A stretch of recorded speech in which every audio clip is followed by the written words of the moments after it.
நமது சேனலின் விளம்பரங்களுக்கு sunnatroth@gmail.com. வசல்லம் அவர்கள் மீதும்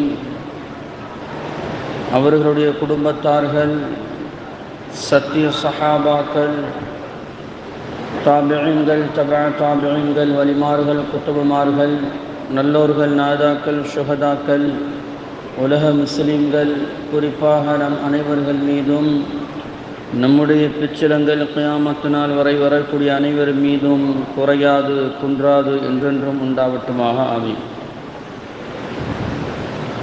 கண்ணியத்திற்குரிய இஸ்லாமிய பெருமக்களே, அல்லாஹு ஜல்ல ஷானஹு தஆலா நம்முடைய சிறிய பெரிய அனைத்து பாவங்களையும் மறைத்து மன்னித்து இன்னும் சில தினங்களில் இந்த வருடத்துடைய கடைசியில் நாம் அமர்ந்திருக்கிறோம். இன்னும் சில தினங்களில் இந்த வருடம் முடியப் போகிறது. இஸ்லாமிய வருடம் முடியப் போகிறது. 1445வது வருடம் முடிந்து 1446வது வருடம் துவங்க இருக்கிறது. அல்லாஹு தஆலா நம்முடைய சென்ற காலங்களுடைய சிறிய பெரிய அனைத்து பாவங்களையும் மறைத்து மன்னித்து நன்மைகளாக மாற்றி தருவானாக. நமது உயிரிலும் மேலான உயிருக்கு உயிரான கண்மணி நூறு முஹம்மதின் ஸல்லல்லாஹு அலைஹி வஸல்லம் அவர்களுடைய மேலான அன்பையும் ஷஃபாஅத்தையும் அவர்களுடனும் இறை நெருக்கத்தை பெற்ற நல்லடியார்களுடனும் இம்மையிலும் மறுமையிலும் சேர்ந்து வாழும் பாக்கியத்தையும் வல்ல ரஹ்மான் நமக்கும் நம்முடைய சந்ததிகளுக்கும் தந்தல் புரிவானாக. உடல் ஆரோக்கியத்தை கியாமத்து நாள் வரை நிரந்தரமாக்கி தந்து ஒரு பொருத்தமான ஒரு வாழ்க்கை, அவனுக்கு பிடித்தமான ஒரு வாழ்க்கை, செழிப்பான ஒரு வாழ்க்கை வாழ்வதற்கு வல்ல ரஹ்மான் நமக்கும் நம்முடைய சந்ததிகளுக்கும் அருள் புரிவானாக. திடீர் மரணங்கள், திடீர் ஆபத்துக்கள், வானம் பூமியுடைய சோதனையிலிருந்தும், சிறு வயதிலே மௌத்தாகுவதைட்டும், கடன்களிலிருந்தும், வட்டிகளிலிருந்தும், ஆஸ்பத்திரியுடைய சிரமங்கள், செலவீனங்கள், திடீர் செலவீனங்களிலிருந்தும் அல்லாஹ் நிரந்தரமான பாதுகாப்பை இம்மையிலும் நிரந்தரமான பாதுகாப்பை நமக்கும் நம்முடைய சந்ததிகளுக்கும் வல்ல ரஹ்மான் தந்தருள் புரிவானாக.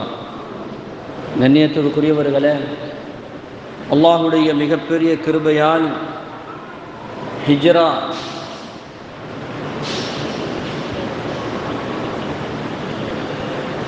நம்முடைய இஸ்லாமிய புத்தாண்டு 1445வது வருடம் முடியப் போகிறது. இன்னும் 2 நாட்களே உள்ளன.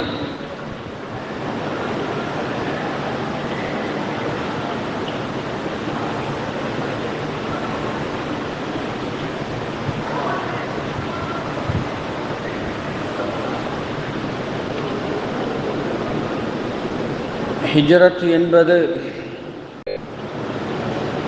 அது உலகத்தில் எத்தனையோ வருடப்பிறப்புகள் இருக்கிறது. ஒவ்வொரு மொழிகளுக்கும் ஒரு வருடப்பிறப்பு இருக்கிறது. அவைகளெல்லாம் கொண்டாட்டங்களிலேயும் கூத்துகளிலேயும் அனாச்சாரங்களிலேயும் வீண் விரயத்திலேயும் அது அமைக்கப்பட்டு இருக்கிறது, அது கழிக்கப்பட்டு கொண்டு இருக்கிறது. ஆனால் இஸ்லாமிய புத்தாண்டு மட்டும்தான் அது மிகப்பெரிய ஒரு சரித்திரத்தை கொண்டது. பல தியாகங்களை நினைவு கூறக்கூடிய ஒரு புத்தாண்டு இஸ்லாமிய புத்தாண்டு மட்டும்தான். அது கொண்டாட்டத்திற்கு உகந்ததல்ல, அது கொண்டாடக்கூடிய விஷயம் அல்ல. அந்த தியாகங்களை நினைத்து பார்த்து நாமும் அந்த தியாகங்களை வாழ்க்கையில் கொண்டு வர வேண்டும் என்பதற்காக வேண்டியே அதை அமைக்கப்பட்டு இருக்கிறது என்பதாக இமாம்கள் சொல்லித் தருவார்கள். நமக்கெல்லாம் தெரியும் புத்தாண்டு எப்படி உண்டான, ஹிஜ்ரி எப்படி உண்டானது என்பது நமக்கெல்லாம் தெரியும். நபிகள் நாயகம் ஸல்லல்லாஹு அலைஹி வஸல்லம் காலத்தில் இல்லை, அபூபக்கர் சித்தீக் ரலியல்லாஹு தஆலா அன்ஹு அவருடைய காலத்தில் அல்ல, உமர் ரலியல்லாஹு தஆலாவுடைய காலத்தில் தான் இது ஏற்படுகிறது. இஸ்லாமியர்களுக்கென்று ஒரு கலண்டர் இருக்க வேண்டும், ஒரு நாட்களுடைய கணக்கு வழக்குகள் இருக்க வேண்டும் என்பதை ஆலோசித்து சரி எப்படி உருவாக்கலாம் என்ற ஒரு மிகப்பெரிய ஒரு ஆலோசனை கூட்டம் நடக்கிறது. மூத்த சஹாபாக்கள் இருந்து அங்கே ஆலோசிக்கிறார்கள். சில பேர்கள் சொல்கிறார்கள் நபிகள் நாயகம் ஸல்லல்லாஹு அலைஹி வஸல்லம் அவர்களுடைய பிறப்பை நாம் கணக்கிடலாம் என்று சொல்கிறார்கள். சில பேர்கள் சொல்கிறார்கள் நபிகள் நாயகம் ஸல்லல்லாஹு அலைஹி வஸல்லம் அவர்களுக்கு நபித்துவம் கிடைத்த அந்த 40வது வயதிலிருந்து கணக்கிட்டுக் கொள்ளலாம் என்று சொல்கிறார்கள். சில பேர்கள் சொல்கிறார்கள் நபிகள் நாயகம் ஸல்லல்லாஹு அலைஹி வஸல்லம் அவர்கள் ஹிஜ்ரத் பயணம் சென்றார்களே, அந்த ஹிஜ்ரத் பயணத்தை நாம் கணக்கிடலாம் என்று சொல்கிறார்கள். சில பேர்கள் நபிகள் நாயகம் ஸல்லல்லாஹு அலைஹி வஸல்லம் அவர்களுடைய மரணத்தை, அந்த மரணம் தழுவிய அந்த ஆண்டை நாம் கணக்கிடலாம் என்று சொல்கிறார்கள். இறுதியாக உமர் ரலியல்லாஹு தஆலா அன்ஹு அவர்கள் முடிவு செய்கிறார்கள், பிறப்பு என்பது எல்லா மனிதனுக்கும் வரக்கூடியதுதான், இறப்பு என்பதும் எல்லா மனிதனுக்கும் வரக்கூடியதுதான். நபித்துவம் என்பது நபிகள் நாயகம் ஸல்லல்லாஹு அலைஹி வஸல்லம் அவர்களுடைய முன்னால் எல்லா நபிமார்களுக்கும் வந்ததுதான். ஆனால் எல்லாம் முக்கியம் வாய்ந்ததுதான். ஆனால் எல்லாத்தையும் விட மிக முக்கியமானது எதுவென்று சொன்னால், இந்த தீனுல் இஸ்லாத்தை வளர்க்க வேண்டும், இந்த தீனுல் இஸ்லாத்துடைய கலாச்சாரத்தை இந்த உலகெங்கும் பரப்ப வேண்டும் என்பதற்காக வேண்டி சொந்த ஊரை விட்டு, சொத்துக்களை விட்டு, சொந்த பந்தங்களை விட்டு, சொந்த மண்ணை விட்டு அந்நிய ஊருக்கு குடிபெயர்ந்தார்களே நபிகள் நாயகம் ஸல்லல்லாஹு அலைஹி வஸல்லம் அவர்கள். அதுதான் மிகப்பெரிய ஒரு நிகழ்வு, மிகப்பெரிய ஒரு எடுத்துக்காட்டு. பின்னால் வரக்கூடிய இஸ்லாமியர்கள் அந்த வரலாறுகளை படித்து பார்த்து இந்த இஸ்லாத்திற்காக வேண்டி நாம் என்ன தியாகங்கள் செய்ய வேண்டும் என்று ஒவ்வொருவரும் யோசிக்க வைக்கக்கூடிய ஒரு நிகழ்வாக இருக்க வேண்டும் என்பதற்காக வேண்டியே உமர் ரலியல்லாஹு தஆலா அன்ஹு அவர்கள் ஹிஜ்ராவை எடுத்தார்கள், தேர்ந்தெடுத்தார்கள் என்பதாக வரலாறு நமக்கு சொல்லித் தருகிறது. அதன் அடிப்படையில் தான் ஹிஜ்ரத் என்பது உருவானது. அந்த ஹிஜ்ரத் என்பது, அதாவது ஹிஜ்ரத் எதற்காக வேண்டி உருவானது என்று சொன்னால், இஸ்லாமிய கலாச்சாரம் இந்த உலகத்தில் நிலைநாட்டப்பட வேண்டும். இதுதான் முக்கிய நோக்கம். ஹிஜ்ரத் என்பது எப்பொழுது சொந்த நாட்டை விட்டு எப்பொழுது அவர் எதற்காக வேண்டி குடிபெயர்ந்தார்கள்? 13 ஆண்டு காலங்கள் மக்காவிலே சொந்த மண்ணிலே நபிகள் நாயகம் ஸல்லல்லாஹு அலைஹி வஸல்லம் அவர்கள் தன்னுடைய இஸ்லாத்துடைய கலாச்சாரத்தை எடுத்து வைக்கிறார்கள். அங்கே சோதனைகள் தான் அங்கு ஆக்கப்படுகிறது. தனக்கென்று ஒரு அதிகாரம் கிடைக்கவில்லை, தனக்கென்று ஒரு அங்கீகாரம் கிடைக்கப்படவில்லை. அந்த அங்கீகாரத்தையும் அரசாட்சியையும் அங்கே நிலைநாட்டப்பட வேண்டும். உலகமெங்கும் இஸ்லாத்துடைய கலாச்சாரம் நிலை பரப்ப வேண்டும் என்பதற்காக வேண்டிதான் நபிகள் நாயகம் ஸல்லல்லாஹு அலைஹி வஸல்லம் அவர்கள் ஹிஜ்ரத் மேற்கொண்டார்கள்.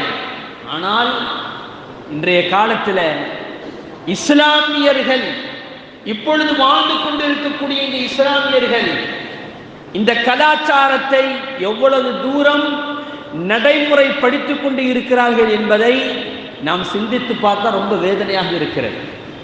இந்த ஹிஜ்ரத்துடைய அடிப்படை என்ன, அதனுடைய தியாகங்கள் என்ன, எவ்வளவு பெரிய கட்டமைப்பு. இஸ்லாம் என்பது ஏதோ சாதாரணமாக பிறந்தார்கள், வகி வந்தது, இஸ்லாத்தை ஏற்றுக்கொண்டார்கள் என்ற அடிப்படையில் உள்ளதா? எவ்வளவு பெரிய தியாகங்களுக்கு மத்தியிலே இந்த இஸ்லாத்துடைய கலாச்சாரம் உருவானது. ஒவ்வொன்றும் பார்த்து பார்த்து காலத்திற்கு ஏற்ப மனிதர்களுடைய வாழ்க்கையை சரியான முறையில் திசை திருப்ப வேண்டும் என்பதற்காக வேண்டியே ஒவ்வொரு காலகட்டத்திலும் ஒவ்வொரு அந்தந்த சட்டங்களை சரியான முறையில் அல்லாஹ் தஆலா ஏற்படுத்தி கொடுத்தான் இஸ்லாமிய கலாச்சாரத்தை. இந்த கலாச்சாரத்தை இன்னைக்கு நாம் எந்த அளவுக்கு பின்பற்றி கொண்டு இருக்கிறோம் என்பதை நாம் யோசிக்க வேண்டும். அதுதான் இன்னைக்கு உள்ள மிகப்பெரிய ஒரு விழிப்புணர்வு. இந்த ஹிஜ்ரத்துடைய விழிப்புணர்வு அதுதான். நபிகள் நாயகம் ஸல்லல்லாஹு அலைஹி வஸல்லம் அவர்கள் சொல்லித் தருவார்கள் அல்லவா, இன்ன அஸ்தகல் ஹதீஸி கிதாபுல்லாஹ், பேச்சிலேயே மிக உயர்ந்த பேச்சு, உண்மையான பேச்சு எது தெரியுமா? அல்லாஹ்வுடைய வேதம். அல்லாஹ்வுடைய வேதம். அந்த வேதம் அதை என்ன சொல்கிறது? அது அத்தனையும் உண்மை. லா ரைப ஃபீஹி என்று அல்லாஹ் தொடக்கத்திலே சொல்லித் தருவான். இதில் எந்த சந்தேகமும் இல்லை. இதை யோசித்து பார்ப்பவர்களுக்கு எந்த சந்தேகமும் வராது. இதில் கையில் எடுத்தவன் அவன் இஸ்லாத்தை ஏற்றுக்கொண்டே தீர்வான் என்பதை அல்லாஹ் ஜல்ல ஷானஹு தஆலா ஆரம்பத்திலேயே ஆணித்தனமாக சொல்லித் தருகிறான். இதில் வரக்கூடிய ஒவ்வொரு விஷயமும், ஒவ்வொரு கலாச்சாரமும் மனிதனை பண்படுத்தக்கூடியது, மனிதனை புனிதனாக மாற்றக்கூடியது என்பதை, அதில் எந்த சந்தேகமும் இல்லை என்பதை அல்லாஹ் ஜல்ல ஷானஹு தஆலா ஆரம்பத்திலேயே சொல்லித் தருவான். எடுத்த எடுப்பிலேயே சொல்லுவான். அதனால தான் நபிகள் நாயகம் ஸல்லல்லாஹு அலைஹி வஸல்லம் சொன்னார்கள், மிக உயர்ந்த உன்னதமான உண்மையான பேச்சு அது அல்லாஹ்வுடைய வேதம் என்று சொல்லித் தருவார்கள். இரண்டாவதாக சொல்லித் தருவார்கள், வ அஹ்ஸனுல் ஹதிய ஹதி முஹம்மது ஸல்லல்லாஹு அலைஹி வஸல்லம். நடைமுறையிலேயே மிக அழகானது. உலகத்தில் எத்தனையோ தலைவர்கள் தோன்றியது, எத்தனையோ சட்டங்களை சொல்லியிருப்பார்கள், நடைமுறையை சொல்லி தந்திருப்பார்கள், சட்டத்தை வகுத்து தருவார்கள். ஆனால் உலகத்திலேயே மிக சிறந்த நடைமுறை கலாச்சாரம் எதுவென்று சொன்னால் முஹம்மது ஸல்லல்லாஹு அலைஹி வஸல்லம் அவர்களுடைய கலாச்சாரம் தான் என்று பெருமானார் ஸல்லல்லாஹு அலைஹி வஸல்லம் அவர்கள் சொல்லி தருவார்கள். நபிகள் நாயகம் ஸல்லல்லாஹு அலைஹி வஸல்லம் அவருடைய கலாச்சாரத்தை பின்பற்றிய அல்லது அதை படித்த எவரும் புகழாமல் இருந்ததில்லை என்பது சரித்திரம் நமக்கு சொல்லித் தருகிறது. சரித்திரம் நமக்கு சொல்லித் தருகிறது. அதை அதை படித்தவர்கள் யாரும் புகழாரம் சூட்டாமல் இருந்ததில்லை. எத்தனை எத்தனை தலைவர்கள் சொல்லுவார்கள் தெரியுமா? இன்றைய காலத்தில் முஹம்மது இருந்தால் இந்த உலகத்தில் ஒரு நொடி பொழுதில் மாற்றி விடுவார், அவ்வளவு சக்தி வாய்ந்தவர், அவ்வளவு பாராட்டுக்குரியவர்கள். அவர்களுடைய நடைமுறை அத்தனையும் எல்லா மனிதர்களுக்கும் எல்லா உரிமைகளையும் சரியான முறையிலே கொடுத்து வாழக்கூடிய ஒரு நடைமுறை சமத்துவம் என்று சொல்லித் தருவார்கள். எல்லா தலைவர்களும் சொல்லித் தருவார்கள். ஏனென்றால் நாயகம் ஸல்லல்லாஹு அலைஹி வஸல்லம் அவருடைய நடைமுறை தான் உலகத்திலேயே மிகச்சிறந்தது, மிக அழகானது என்பதை நபிகள் நாயகம் ஸல்லல்லாஹு அலைஹி வஸல்லம் அவர்களே சொல்லித் தருவார்கள்.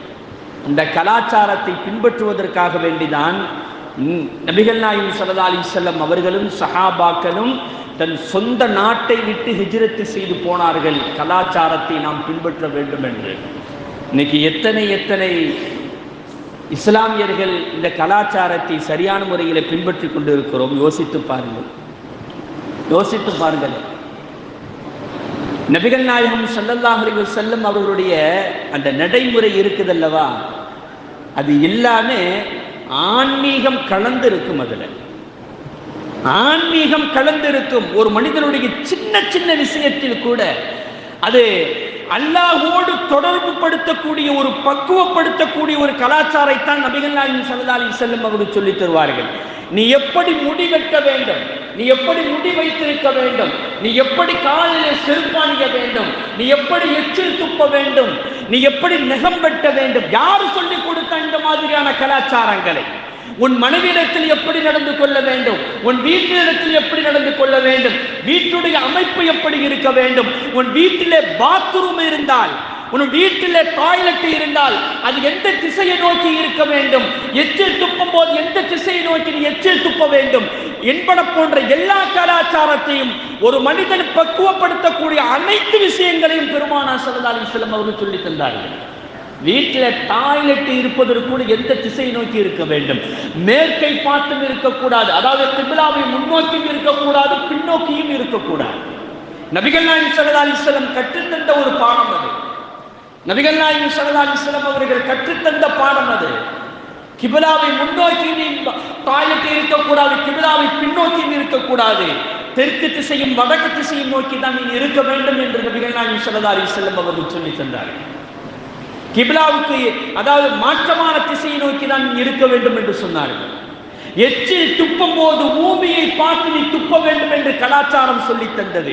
இன்னைக்கு கொரோனா போன்ற பெரிய கொடிய நோய்கள் எச்சிலை மிதிப்பதன் மூலமாகத்தான் பரவுகிறது என்று இன்னைக்கு சயின்ஸ் சொல்லி தருகிறது அல்லவா? நீ துப்பும் போது உன்னுடைய மூக்கை பொத்திக்கொள் என்று சொன்னார்கள் நபிகள் நாயகம் ஸல்லல்லாஹு அலைஹி வஸல்லம்.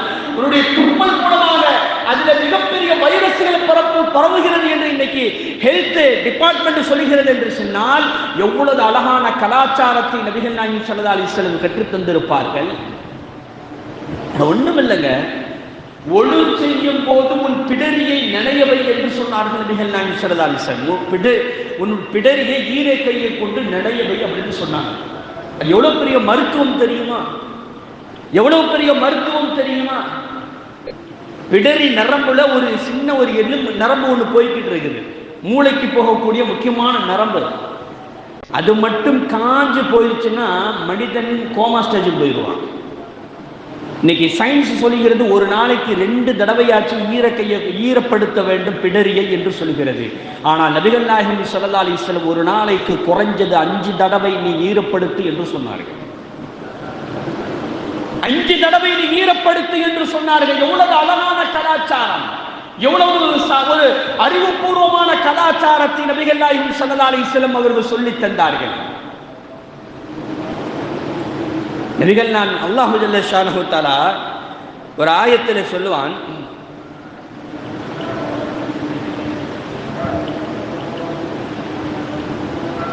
அல்லாஹு ஜல்ல ஷானஹு தஆலா ஒரு ஆயத்திலே சொல்லுவான், வஆதி தல் குர்பா ஹக்கஹு வல் மிஸ்கீன வப்னஸ் ஸபீல். அல்லாஹ் எவ்வளவு அற்புதமான வார்த்தையை சொல்றான் பாருங்க. உன்னுடைய நெருங்கிய சொந்த பந்தங்கள், ஏழைகள், வழிப்போக்கர்கள், இவர்கள் அனைவர்களுக்கும் இஸ்லாத்தில் உரிமைகள் உண்டு. உரிமை, ஒவ்வொருவருக்கும் ஒரு உரிமை இருக்கிறது. அவன் வழிப்போக்கனாக இருந்தாலும் சரிதான், ஏழையாக இருந்தாலும் சரிதான், உன்னுடைய சொந்த பந்தமாக இருந்தாலும் ஒவ்வொருக்கும் ஒவ்வொரு விதமான உரிமைகள் இருக்கிறது. அதை நீ சரியாக நிறைவேற்ற வேண்டும் என்று சொன்னார்கள் நபிகள் நாயகம் ஸல்லல்லாஹு அலைஹி வஸல்லம் அவர்கள். அல்லாஹ் ஜல்ல ஷானஹு சொல்லி தர்றான். சொல்லி தந்துட்டு அல்லாஹ் சொல்றான், இதெல்லாம் நீ செய்ய, ஆனால் வலா துபத்திர் தப்தீரா, வீண் விரயம் மட்டும் செய்து விடாதே, வீண் விரயம் மட்டும் செய்து விடாதே. சொந்த பந்தங்களுக்கு நான் உணவு கொடுக்கிறேன், என்னுடைய விருந்துக்கு நான் மிகப்பெரிய விருந்து வைக்கிறேன் என்ற அடிப்படையில் வீண் விரயம் செய்து விடாதே, அது மோசமானது என்பது மட்டுமல்ல, அதை அல்லாஹ் ஜல்ல தஆலா குர்ஆனின் மூலமாக எவ்வளவு பெரிய அழகான கலாச்சாரத்தை சொல்லி தருகிறான். இன்னல் முபத்திரீன கானூ இஹ்வான ஷயாத்தீன். வீண் விரயம் செய்பவன் யாரு தெரியுமா? ஷைத்தானுடைய சகோதரர்கள் என்று சொல்லி தருகிறான் அல்லாஹ் தஆலா. ஷைத்தானுடைய அல்லாஹ்வுடைய சாபத்திற்கு உள்ளானவனுடைய சகோதரர்கள் என்று அல்லாஹ் தஆலா சொல்லி தருகிறார். இன்னைக்கு விருந்து என்ற அடிப்படையில் எவ்வளவு அனாச்சாரம் தெரியுமா?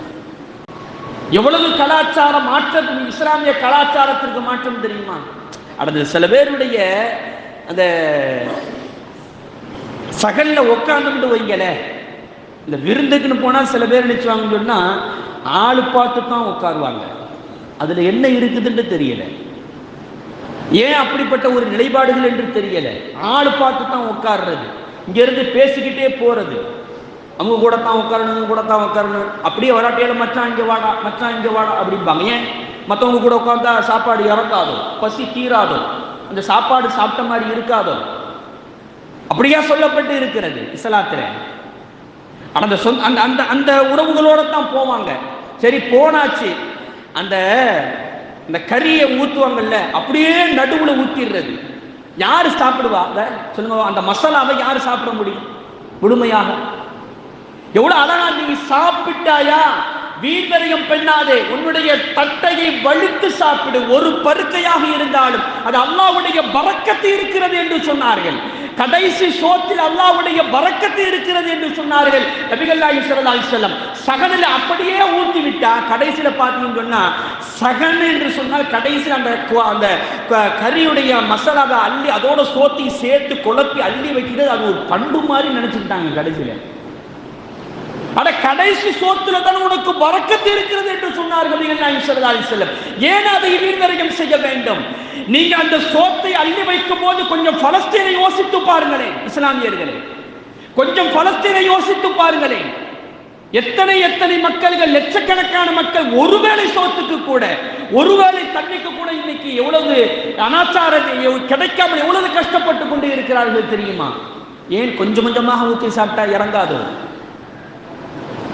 அப்படியே நடுவாத்துல கொண்டு ஊத்திடுறது. கொஞ்சம் கொஞ்சமா ஊத்தி அழகா சாப்பிடலாமே. விருந்து என்ற அடிப்படையில் சாப்பிடுவதை விட சில பேர் பார்த்தீங்கன்னு சொன்னா நம்மளுடைய விருந்து ரொம்ப கிராண்டா இருக்கணும், விஐபிகள் வர்றாங்க அப்படிங்கிறதுக்காக வேண்டி கறியை ரொம்ப போட்டு ஆக்குறது. அள்ளி வைக்கும் போது பார்த்தீங்கன்னா நிறைய அள்ளி வைக்கிறது, அப்படியே மூடி வச்சுட்டு இருந்திருப்பான். 1 கிலோ கறி என்ன விலை தெரியுமா? அப்படியே சாப்பிடுவதை விட கீழே போகுவது அதிகமாக இருக்கிறது இன்னைக்கு விருந்துக்களி. அது எவ்வளவு நீங்கள் ஷைத்தானுடைய சகோதரர்கள் என்று அல்லாஹ் தஆலா சொல்லி தருகிறார். கலாச்சாரம் எவ்வளவு அழகான கலாச்சாரம் தெரியுமா? இந்த ஷைத்தான் யாரு தெரியுமா? இப்படிப்பட்ட நீங்க ஒரு அனாச்சாரத்தை செய்தால் அல்லாஹ் சொல்லக்கூடிய வார்த்தை என்ன தெரியுமா? வகான ஷைத்தான் ரப்பிஹி கஃபூரா. அவனா நன்றி கெட்டவன். ஷைத்தான் யாரு தெரியுமா? தன்னுடைய ரப்புக்கு நன்றி கெட்டவனாக இருந்தான். அப்படின்னா என்ன தெரியுமா? நீங்களும் நான் கொடுத்த செல்வத்திற்கு நன்றி கெட்டவர்களாக மாறிவிடுவீர்கள். நீங்கள் அனாச்சாரம், அதாவது வீண் விரயம் செய்யாதீர்கள் என்று அல்லாஹ் தஆலா சொல்லித் தர்றான். வீண் விரயத்துடைய பிரதிபலன் என்ன தெரியுமா? அல்லாஹ்வுக்கு நன்றி செலுத்த முடியாது. அப்படி நன்றி செலுத்தலைன்னா என்ன? நம்முடைய செல்வங்கள் கொஞ்சம் கொஞ்சமாக குறைந்து போய்கொண்டே இருக்கும். அதுதான் நிதர்சனம். நம்முடைய செல்வங்களுக்கு நன்றி செலுத்தக்கூடியவர்களாக நாம் இருக்க வேண்டும். அவ்வளவு பெரிய அழகான பண்புகளை நபிகள் நாயகம் ஸல்லல்லாஹு அலைஹி வஸல்லம் சொல்லி தந்தார்கள் தெரியுமா? அந்த பண்புகளை நிலைநாட்டுவதற்குத்தான் இந்த ஹிஜ்ரத் ஏற்பட்டது. நபிகள் நாயகம் ஸல்லல்லாஹு அலைஹி வஸல்லம் அவர்கள் சொல்லி தருவார்கள், சலாசத்துன் கத் ஹர்ரமல்லாஹு அலைஹிமுல் ஜன்னah. 3 நபர்களுக்கு அல்லாஹ் தஆலா சொர்க்கத்தை ஹராமாக்கி வைத்து இருக்கிறான். 3 மனிதர்களுக்கு சொர்க்கத்தை அல்லாஹ் தஆலா ஹராமாக்கி வைத்து இருக்கிறான். முதல் ஆள் யார் தெரியுமா?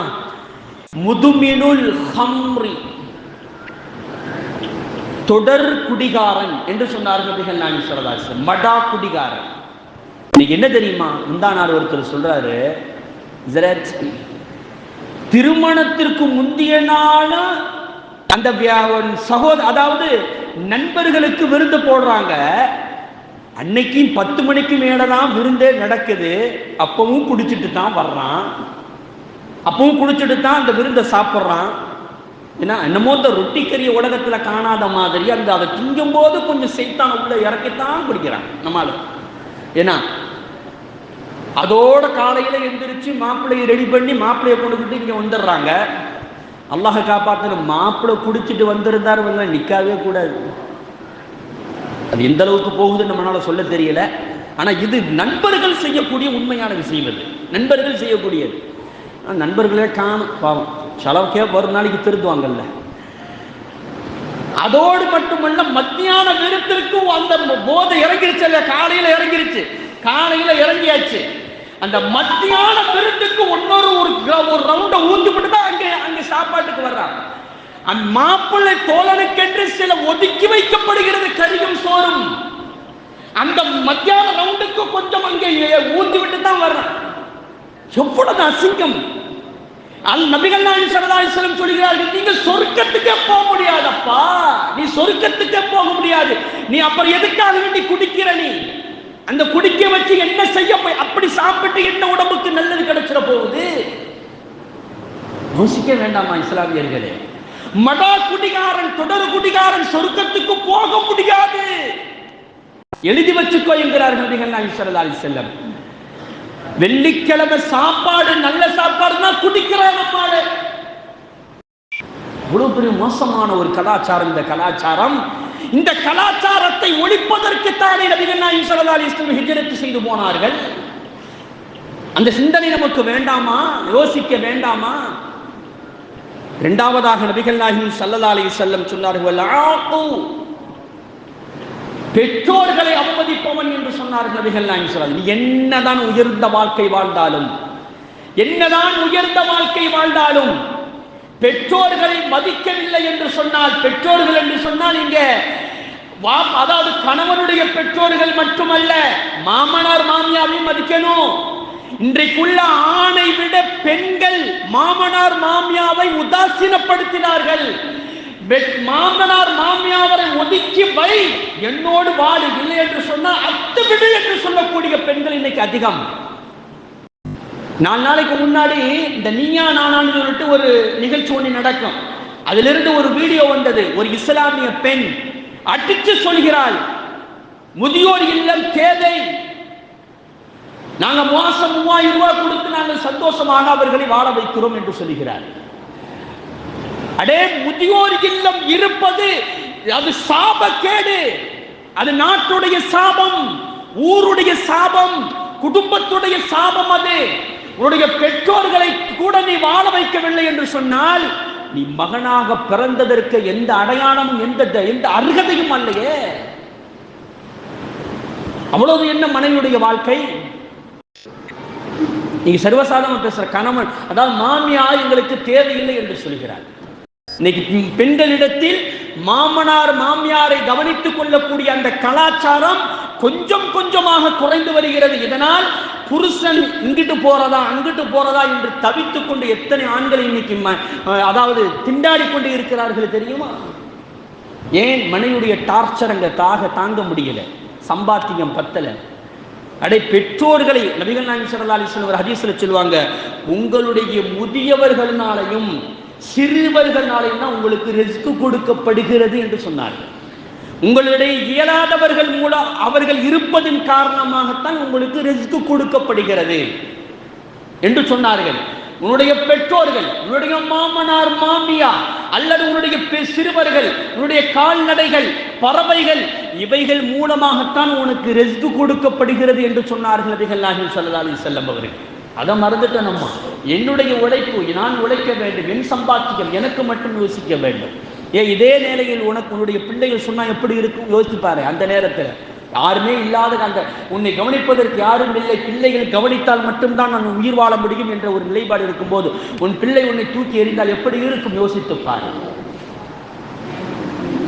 மூணாவதாக நபிகள் இதெல்லாம் பேசினா ரொம்ப நேரம் பேசிக்கிட்டே போகணும்.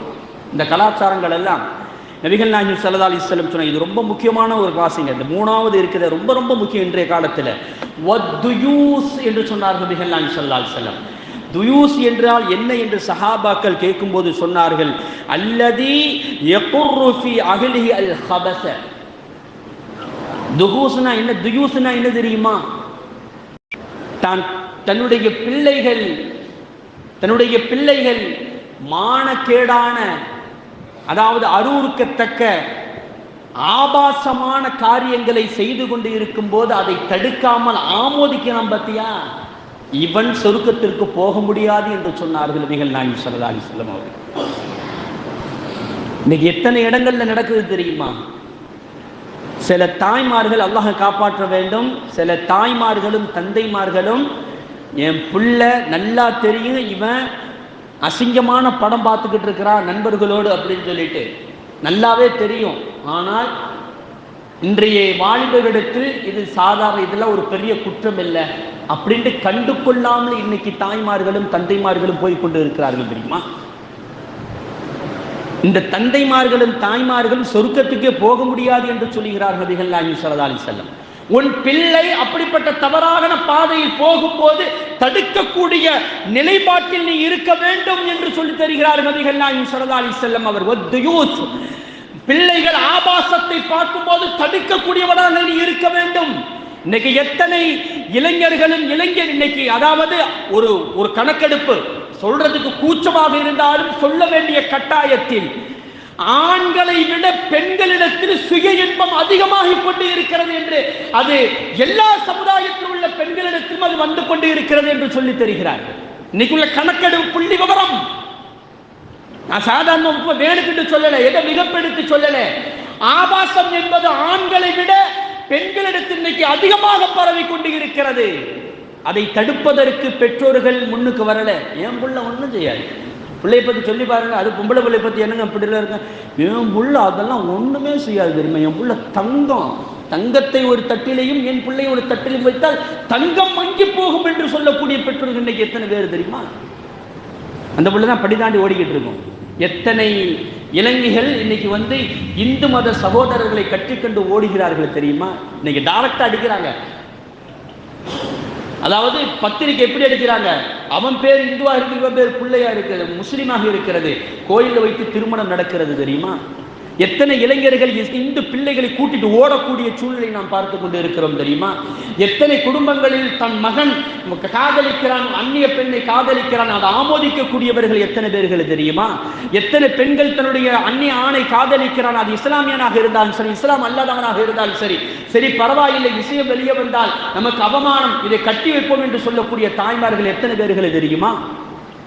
நபிகள் நாயகம் ஸல்லல்லாஹு அலைஹி வஸல்லம் சொல்கிறார்கள், ஆபாசத்தை விரும்பக்கூடியவர்கள் தன்னுடைய பிள்ளைகள், உங்களுக்கு தெரியும் என்று நினைக்கிறேன், சில ஆண்டுகளுக்கு முன்னால் தஞ்சாவூர்ல நடந்தது, சொல்லி இதை மட்டும் சொல்லி நான் முடிச்சுக்கிறேன். தஞ்சாவூர்ல நடந்தது, கணவன் மனைவி 2 பேரும் ஆபாசம் படம் பார்க்குறாங்க. அப்போது அந்த டிவி தான் இருந்துச்சு, இந்த கேசட்டு போட்டு பார்க்குவாங்கல்ல, கேசட்டு போட்டு அந்த சி கேசட், ஃபோன் கிடையாது அப்போலாம், அந்த ஆண்ட்ராய்டு ஃபோன் கிடையாது. அப்போது ரூமில் அவங்களுடைய பெட்ரூமில் அவங்க பார்க்குறாங்க. கொஞ்ச நாள் கழிச்சது அவங்களுக்கு 2 பொம்பளை பிள்ளை, 2 பேருமே டாக்டர், அவங்களுக்கு 2 பொம்பளை பிள்ளை. இந்த 2 பொம்பளை பிள்ளையும் கர்ப்பமாக ஆகிறார்கள், கல்யாணம் முடிக்கல, கர்ப்பமாக ஆகிறார்கள். என்னடா இது கர்ப்பமாகிறாது, எங்கெங்க நடந்துச்சு அப்படின்னு சொல்லிட்டு விசாரிக்கும் போது இந்த பிள்ளைகள் என்ன செய்வாங்களாம், நம்ம அம்மாவும் வாப்பாவும் ரொம்ப நேரத்திற்கு ரூம்ல லைட் எரிஞ்சு கொண்டே இருக்கிறதே, என்ன செய்யறாங்க அப்படின்னு சொல்லிட்டு ரொம்ப நாள் வாட்ச் பண்ணிக்கிட்டே இருக்கிறாங்க. 2 பேரும் வேலைக்கு போன பிறகு அவங்க ரூம்பை போய் அந்த டிவியை செக் பண்ணி பார்த்தா ஆபாச படம் ஓடிக்கொண்டு இருக்கிறது. இதை இவங்க அம்மா வாப்பா போன பிறகு 2 பேரும் பார்த்துக்கிட்டு இதை தொடர்ந்து பார்த்துக்கிட்டே இருக்கிறாங்க. யதார்த்தமாக வீட்டு டிரைவர் உள்ளக்கு நுழைய 2 பேரும் அவனும் சேர்ந்து பார்க்கறான். கடைசியில் இந்த 2 பேரையும் அவன் சீரழிக்கிறான், கர்ப்பத்தை கொடுக்கிறான். இந்த 2 பேருக்கு காரணம், இந்த 2 பேரும் கர்ப்பமாகிறதுக்கு யார் காரணம்? உம்மாவும் வாப்பாவும். ஆனா அதைத்தானப்பா நீ செய்கிற, அதன் மூலமாகத்தான் உனக்கு பிள்ளை பிறந்தது, இதற்கு மேல என்ன அந்த அசுத்தத்தை பார்த்து என்ன செய்ய போற நீ? ஆனா என்னத்தை செஞ்சிட போறாங்க, அப்படி என்ன செய்ய போறாங்க யோசித்து பார்க்க வேண்டாமா? ஆனா நீனும் உன் மனைவியும் செய்யாததை அவர்கள் செய்ய போகிறார்கள், அதுதான் நடக்க போகிறது. நபிகள் நாயகம் ஸல்லல்லாஹு அலைஹி வஸல்லம் அவ்வளவு அழகாக தெளிவாக சொன்னார்கள். அந்நிய பெண்ணை ஒரு தடவை பார்த்த போது, இச்சை வந்த போது தன் மனைவிடத்தில் போயிட்டு வந்து சொன்னார்கள், நீங்கள் உங்களுக்கு அந்நிய பெண்ணை பார்த்தால் இச்சை வந்தால் உன் மனைவியிடத்தில் நீங்கள் பூர்த்தி செய்து கொள்ளுங்கள், அவளிடத்தில் இருப்பதுதான் உன் மனைவிடத்திலும் இருக்கிறது, உன் மனைவிடத்தில் நீ எப்படி நடந்து கொள்ளப் போகிறாயோ அதுதான் மற்ற பெண்களிடத்தில் நடக்கப் போகிறாய் என்று தெள்ள தெளிவாக அருமையான ஒரு நடைமுறையை, கலாச்சாரத்தை சொல்லி தந்தார்களே. அட நீ செய்கிறது தானப்பா அந்த படத்திலையும் வருகிறது, அதை போய் ஏன் பார்க்க வேண்டும், அசிங்கத்தை ஏன் பார்க்க வேண்டும்? இன்னைக்கு நடுத்தருவுக்கு வந்து விட்டதா இல்லையா? ஆகவே அல்லாஹ்வின் நல்லடியார்களே, இந்த கலாச்சாரத்தை நிலைநாட்டுவதற்குத்தான் நபிகள் நாயகம் ஸல்லல்லாஹு அலைஹி வஸல்லம் ஹிஜ்ரத்து போனார்கள். இந்த ஹிஜ்ரத்துடைய பாடத்தை நாம் படித்துக் கொள்ள வேண்டும் அருமையானவர்களே. ஆகவே வரக்கூடிய இந்த ஹிஜ்ரத்து இன்ஷா அல்லாஹ் இன்னைக்கு பிற 28 நினைக்கிறேன், நாளை இரவு 29 சந்தேகத்துக்குரிய நாள், ஒன்று பிற பார்க்கக்கூடிய நாள். அப்படி நாளை இரவு தெரியலை அப்படின்னு சொன்னால் திங்கக்கிழமை கண்டிப்பாக பிற ஒன்றாக இருக்கும், திங்கக்கிழமை பிற ஒன்றாக இருக்கும். அதாவது ஞாயிற்றுக்கிழமை பிறை ஒன்றாக இருந்தால் அடுத்து திங்களும் செவ்வாயும் நம்ம முஹர்ரம் மாதத்துடைய நோன்பு வைக்கணும். அதை பற்றி இன்ஷா அல்லாஹ் அடுத்த வாரம் பேசுவோம். இருந்தாலும் இந்த வாரம் வந்தவங்க அடுத்த வாரம் சில வராமல் போயிடுவாங்கல்ல, அதுக்காண்டி சொல்கிறேன். ஞாயிற்றுக்கிழமை பிறை ஒன்றாக இருந்தால் அதுக்கடுத்த திங்கட்கிழமையும் செவ்வாய்க்கிழமையும் நோன்பு வைக்க வேண்டும். திங்கட்கிழமை பிறை ஒன்றாக இருந்தால் அடுத்த செவ்வாய்க்கிழமையும் புதன்கிழமையும் நோன்பு வைக்க வேண்டும். இன்ஷா அல்லாஹ் அதனுடைய சிறப்புகளை பற்றி இன்ஷா அல்லாஹ் அடுத்த வாரம் பார்க்கலாம். ஆகவே அல்லாஹ்வின் நல்லடியார்களே, நம்முடைய கலாச்சாரம் ரொம்ப முக்கியம். அந்த கலாச்சாரத்தை ஒவ்வொரு விஷயத்தை நாம் பின்பற்றுவோமாக. வாஃபிருதாவான அல்ஹம்துலில்லாஹி ரப்பில் ஆலமீன். அல்லாஹ் தஆலா அதற்கு அருள்புரிவானாக. அஸ்ஸலாமு அலைக்கும் வரஹ்மத்துல்லாஹி தஆலா வபரகாத்துஹு. விளம்பரங்களுக்கு sunnaatruth@gmail.com. رب زدني علما.